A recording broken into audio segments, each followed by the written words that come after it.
In this video, I build up the landscape and try my hand at casting rocks.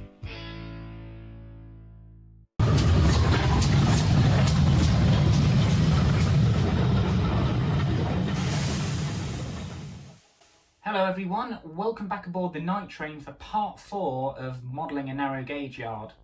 This one's having more parts than any of my other series so far, but that's because there's lots to cover.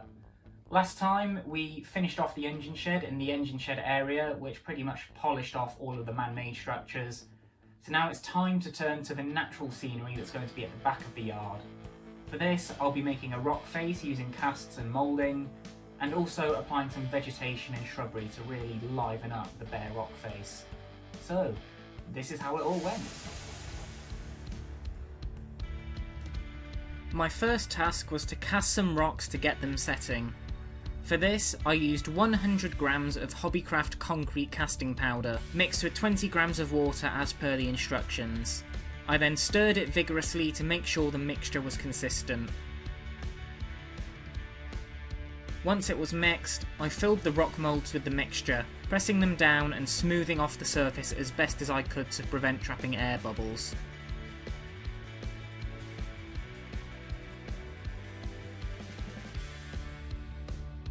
I set the rubber mould in some spare gravel to provide a bedding that prevented the mould bulging or flexing as I added the mixture, as this would increase the chance of air pockets forming.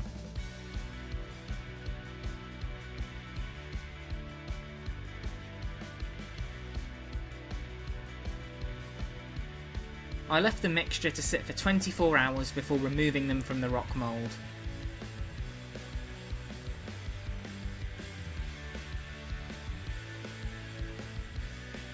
With the rock casts dried, I then popped these out of the moulds.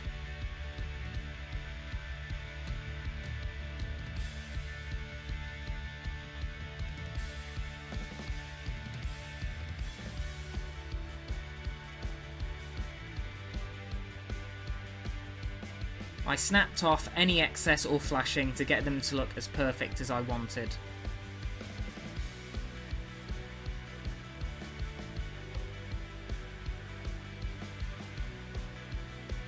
I then turned to forming the structure of the landscape. For this, I spread a layer of PVA glue over the layout surface and stuck down some cuts of polystyrene packaging.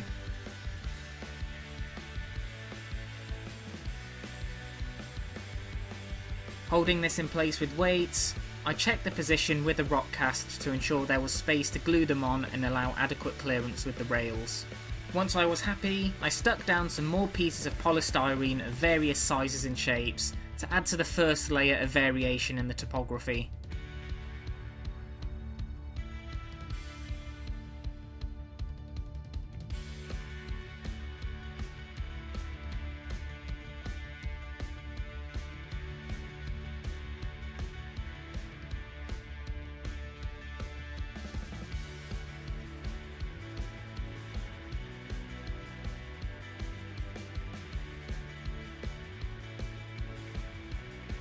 With the first set dry, I bulked this out with some thinner, smaller and deliberately angled polystyrene chunks to get shapes and slopes I was satisfied with.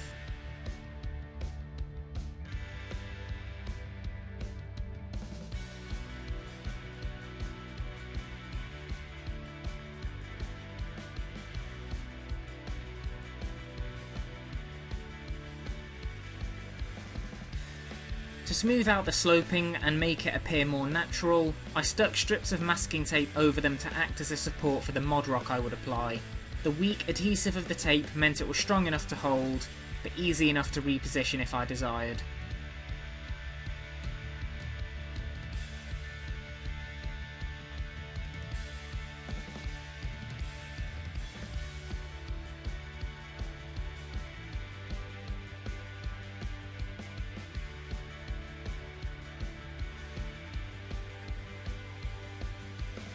Then came the mod rock, and I took the same approach as I did for my underwater scenery.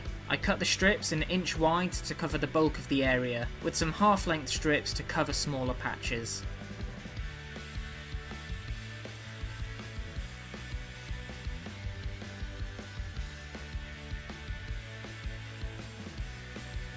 I added 2 layers in perpendicular directions to provide a solid, strong surface when dry.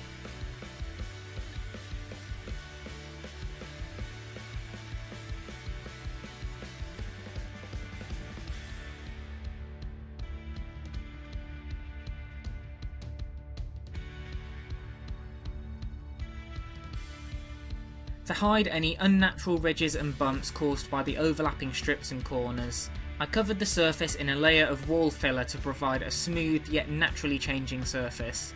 I applied the filler mixed to the ideal thickness with a paintbrush.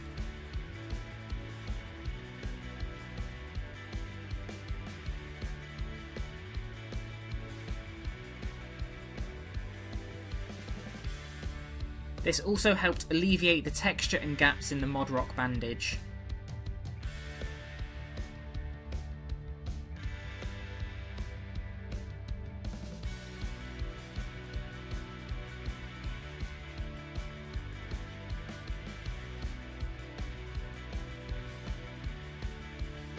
Once the Modrock had dried, and after ballasting up to the base of the cliff, I then painted a layer of acrylic brown before applying any scatter or scenery. I spread this thinly around using a wet paintbrush to water it down a tad.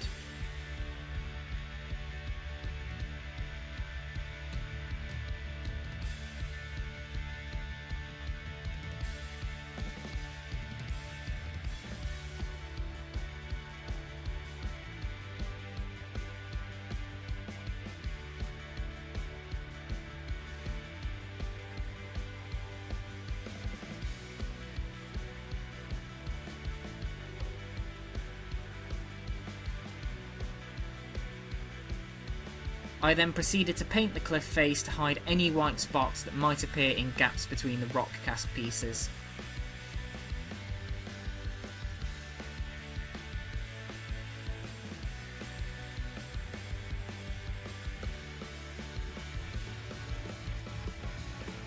Having organised which cast pieces would go where, I then glued these into place using Yoo-Hoo glue.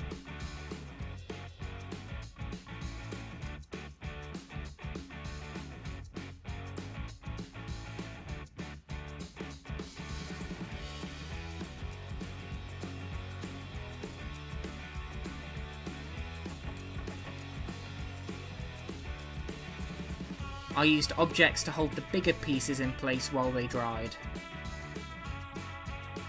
I varied the angle and size of the rock casts to simulate rocks that have been eroded, transfigured and shifted by geological forces over long periods, and also potentially by dynamite blasting by railway contractors.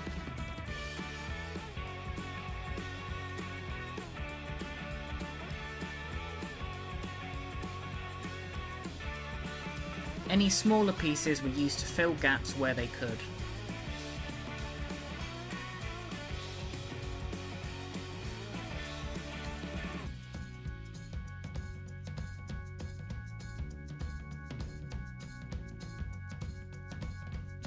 With the rocks glued in place, I then filled any gaps atop the cliff with some filler to strengthen the seal and to make for a more natural looking transition.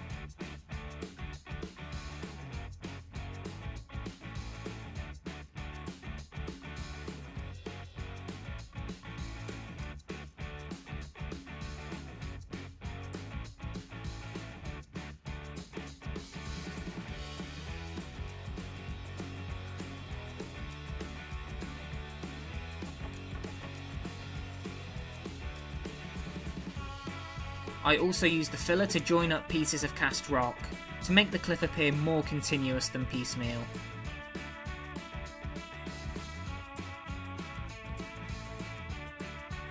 With the filler dried, I then coated the rocks in a slate grey coat, slightly watered down by a wet brush to get it to flow into all of the tight pockets and divots within the cliff face.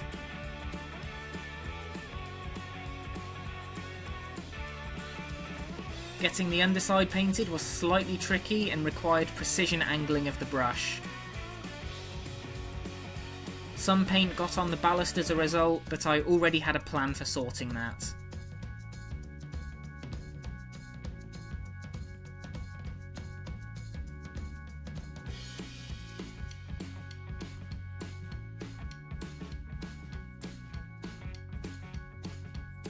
With the rocks coated, I moved on to applying scatter to the ground above.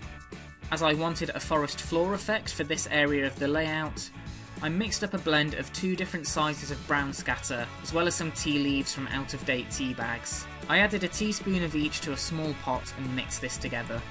I then applied a layer of 50-50 diluted PVA glue across the ground surface, and simply sprinkled the scatter mixture over it.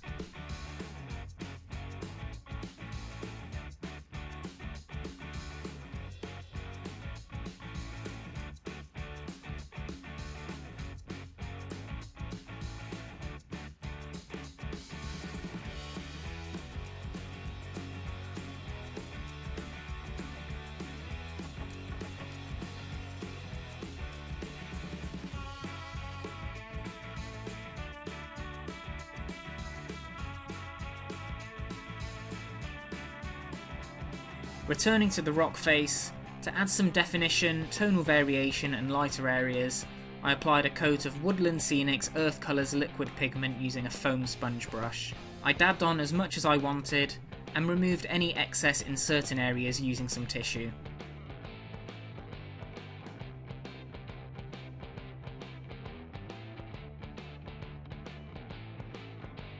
With the painting and weathering done, it was time to turn to the vegetation.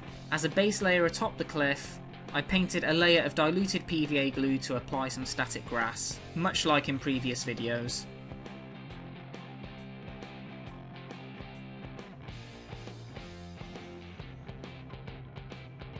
I also dabbed a thin layer of glue at the bottom of the cliff to catch any falling grass, so it could simulate fresh, thin growth creeping up between the ballast.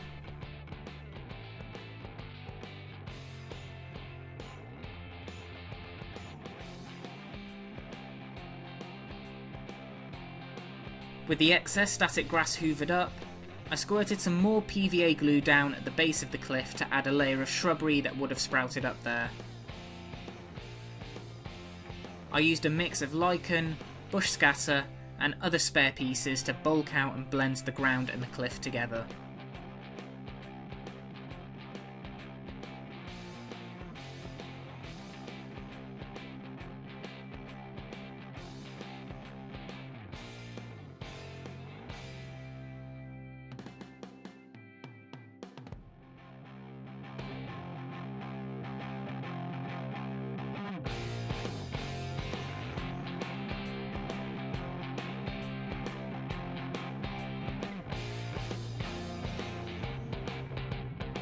I also added some shrubbery on and atop the cliff face to help hide any joins that remained obvious.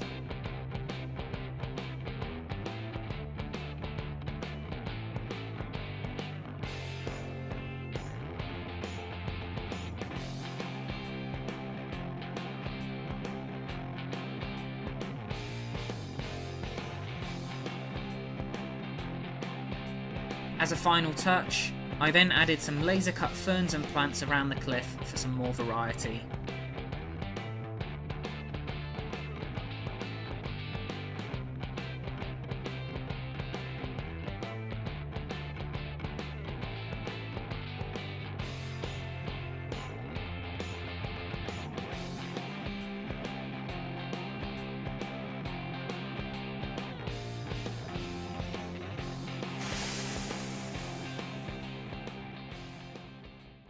And here is the finished result. All that vegetation really helps tie together the yard from front to back, making it feel like it was carved into a surrounding landscape. The rock casts turned out and came together really well, and I'll definitely be using these again on other parts of the layout. There is still a lot of forest scenery to do behind the cliffs on the raised landscape, but that will be the subject of a future video. And that is pretty much it in terms of the natural landscape for the yard. Having that natural rocky backdrop really makes a huge difference. All that's left for me to do now is to add all of these little intricate lived-in details around the yard, which is what I'm going to be focusing on in my next video. To see how it all turns out, be sure to subscribe to the channel and ring that notification bell so you know exactly when that next video is released. Thanks again for watching, and I'll see you in the next one. Take care.